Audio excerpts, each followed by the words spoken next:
पिछले एपिसोड में आपने देखा कि रॉबर्ट पिक्टन का बचपन कैसा था और कैसे उसने अपने परिवार का पिग फार्म संभाला। दोस्तों, आज जो कहानी मैं आपको सुनाने जा रहा हूँ उसके लिए मैंने काफ़ी गहराई से रिसर्च किया है।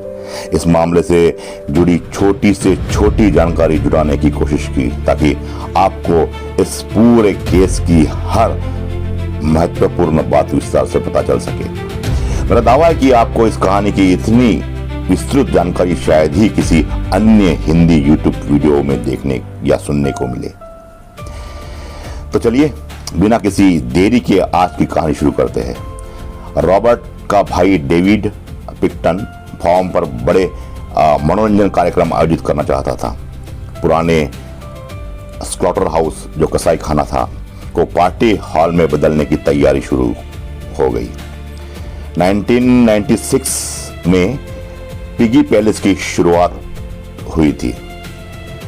Piggy palace good times society को गैर लाभकारी संस्था के रूप में पंजीकृत रजिस्ट्रेशन किया गया। दावा किया गया कि यहाँ चैरिटी कार्यक्रम का जैसे डांस शो और सामाजिक आयोजन होंगे। वास्तव में फॉर्म पर बड़े बीबीक्यू, शराब, लाइव बैंड और डांस पार्टियां शुरू हो गई थी। 1996 के अंत तक हर सप्ताह एवरी वीक बड़ी बड़ी पार्टियां होने लगी। We finally made it to the palace. Canada girls are ready to party.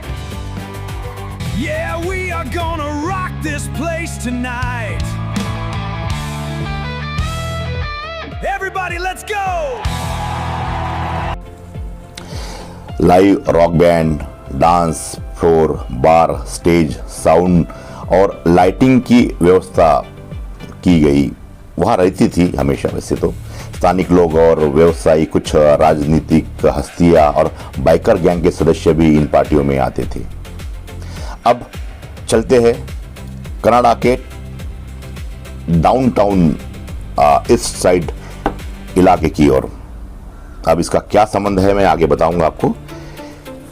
Downtown east side सामाजिक और आर्थिक चुनौती से जूझ रहा था। यह एक ऐसा इलाका था जहां गरीबी, नशे और सड़क पर रहने वाले लोगों के लिए वो एरिया जाना जाता था। यहाँ कई महिलाएं अपनी आजीविका चलाने के लिए देह व्यापार भी करती थी। 1978 टू 1990 यहाँ से इक्का दुक्का महिलाएं गायब होती रही, लेकिन पुलिस इन्हें आपस में जोड़ नहीं पाई। 91 से 96 गायब होने का जो महिलाओं का गायब होने के मामले थोड़े बढ़ने लगे। परिवार और सामाजिक कार्यकर्ता पुलिस पर दबाव डालने लगे, लेकिन 97 से लेके 2001 तक महिलाओं के गायब होने की संख्या अचानक बढ़ गई। शुरुआत में पुलिस को लगा कि ये महिला है कहीं और चली गई होगी या अपनी मर्जी से गायब हुई होगी, लेकिन समय बीतने के साथ गुमशुदगी के मामलों की संख्या बढ़ती गई और परिवारों व सामाजिक कार्यकर्ताओं ने सवाल उठाने शुरू कर दिए।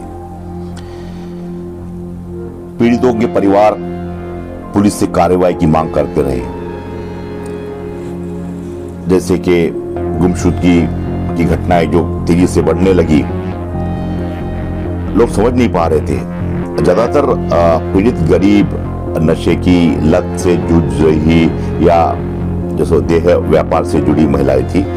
कुछ पुलिस अधिकारियों और अपराध विशेषज्ञों को शक होने लगा कि शायद कोई सीरियल किलर सक्रिय है, लेकिन पर्याप्त कार्रवाई नहीं हो सकी।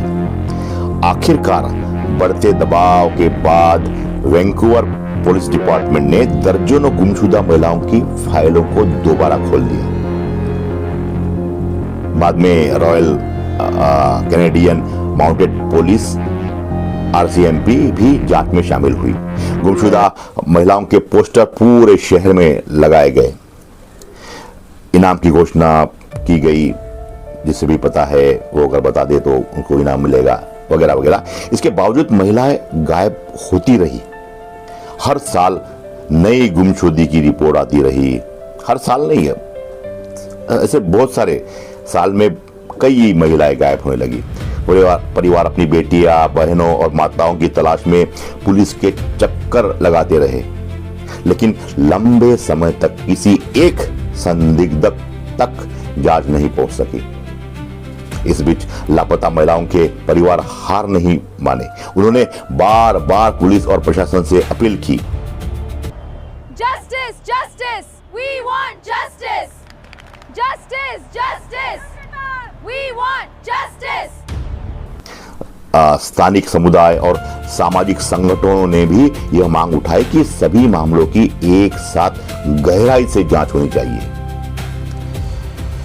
अब साल 2001 के अंत और 2002 की शुरुआत तक पुलिस के पास कई अलग अलग सूचनाएं जमा हो चुकी थी, लेकिन पुलिस पूरी तरह उलझन में थी। उन्हें समझ नहीं आ रहा था कि आखिर इतनी सारी महिलाएं अचानक कैसे लापता हो रही है, और अगर शहर में कोई वास्तव में कोई सीरियल किलर सक्रिय था तो अब तक उसका कोई ठोस सुराग क्यों नहीं मिला। तभी पुलिस को एक पुराने मामले की याद आ गई। एक केस था पुराना, एक महिला का नाम था वेंडी लिन आइस्टेटर, और साल था 1997। अब कौन थी ये? आइए अब चलते हैं कि 1997 में और जानते हैं कि वेंडी लिन आइस्टेटर की पूरी कहानी। वेंडी ने पुलिस को बताया था तभी 23 मार्च 1997 को कि उसकी मुलाकात रॉबर्ट पिक्टर से एक बार में हुई थी। दोनों में कुछ समय साथ बिताया। बातचीत के दौरान रॉबर्ट ने उसे अपने पिगी पैलेस के बारे में बताया और बाद में उसे सीस्पोर्ट कोटिकटलम डिस्ट्रिक्ट कोलंबिया कनाडा में अपने पिगिस पैलेस चलने के लिए कहा। वेंडी अपनी मर्जी से उसके साथ पिगी पैलेस तक गई। वहां पहुंचने के बाद शुरुआत में दोनों सामान्य रूप से बातचीत कर रहे थे। कुछ देर बाद रॉबर्ट बातों में वेंडी को पैलेस के पीछे बने एक टेलर के अंदर ले गया। कुछ समय तक कोई हिंसा नहीं हुई। अब टेलर एक ऐसा छोटा रहने योग्य घर होता है जिसे पहियों पर बनाया जाता है ताकि जरूरत पड़ने पर उसे एक जगह से दूसरी जगह खींचकर ले जाया जा सके। इसे मोबाइल होम या कारवा भी कहा जाता है। रॉबर्ट ने अचानक वहां जाने के बाद हथकड़ी निकाल दी और उसने वेंडी के हाथ में हथकड़ी लगा दी। अब हथकड़ी लगते ही स्थिति अचानक हिंसक हो गई।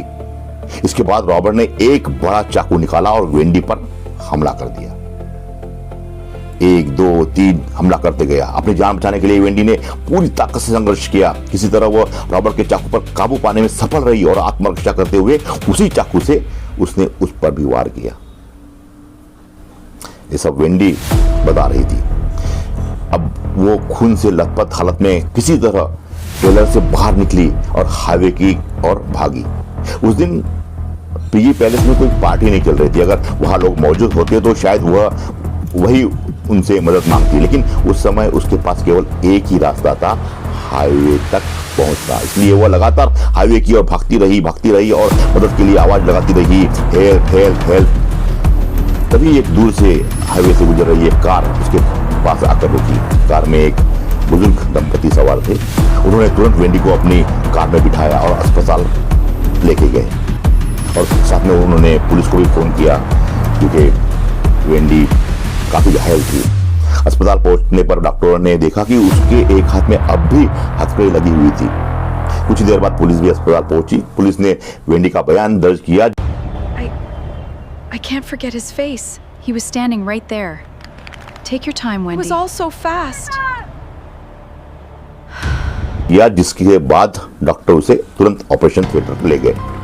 वेंडी के पेट, सीने और हाथ पर गंभीर घाव थे। ऑपरेशन के दौरान उसकी हालत बेहद नाजुक हो गई थी और रिपोर्टों के अनुसार उसका हृदय 2 बार रुक गया था, लेकिन फिर भी डॉक्टर ने उसे बचा लिया। अब कुछ घंटों के बाद रॉबर्ट भी घायल अवस्था में उसी अस्पताल में पहुंचा, लेकिन उसे यह पता नहीं था कि वेंडी भी उसी अस्पताल में एडमिट है। जैसे ही रॉबर्ट आया, पुलिस ने उसकी हालत देखकर उसका नाम पूछा, ये कैसा हुआ, ये सब ये किया। तो रॉबर्ट ने अपना नाम बताया। जैसे ही नाम बताया, पुलिस ने उसे गिरफ्तार कर लिया, क्योंकि वेंडी पहले ही पुलिस को बता चुकी थी कि रॉबर्ट ने ही उसके हाथ में हथकड़ी लगाई थी और बाद में उस पर चाकू से हमला किया था।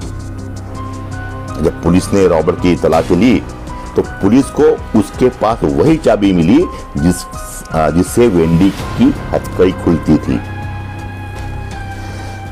रॉबर्ट पिक्टन ने आरोपों से इनकार किया और कहा कि वेंडी ने उस पर पहले हमला किया था। अब रॉबर्ट ने अपनी आत्मरक्षा सेल्फ डिफेंस के लिए उसने वापस वेंडी को घायल किया या हमला किया। उसके अनुसार वेंडी पैसे लूटने की कोशिश कर रही थी, उसने बोला पुलिस को। लेकिन पुलिस ने रॉबर्ट को गिरफ्तार कर लिया, क्योंकि वेंडी के हाथ में लगी हथकड़ी की चाबी उसी के पास से बरामद हुई थी। रॉबर्ट पिक्टन पर कुछ आरोप लगाए, जैसे कि अटेम्प्टेड मर्डर, उसके बाद गैर कानूनी रूप से बंधक बनाने का आरोप भी लगाया। लेकिन उसके बाद क्या हुआ? पुलिस ने रॉबर्ट के साथ क्या किया? क्या उसको गिरफ्तार करके लेके गई या उसके पिगी पैलेस का क्या हुआ? आखिर वे जो महिला है गायब हो रही थी, वो गायब कैसे हो रही थी और उनके साथ क्या हुआ था? इन सभी सवालों के जवाब आपको हमारे अगले एपिसोड में मिलेंगे। तब तक के लिए बस आज के लिए बस इतना ही, और बहुत जल्द आपसे फिर मुलाकात होगी एक नए रोमांचक और इस नए वीडियो के साथ। हमारा अगला एपिसोड देखना ना भूलिए। और हाँ, अगर आपने हमारे चैनल को सब्सक्राइब नहीं किया है तो प्लीज सब्सक्राइब कीजिए और बेल आइकॉन को प्रेस कीजिए, ताकि हमारा जो अगला वीडियो आए वो आपको तुरंत उसकी जानकारी हो। ठीक है, मिलते हैं, तब तक के लिए धन्यवाद आपका।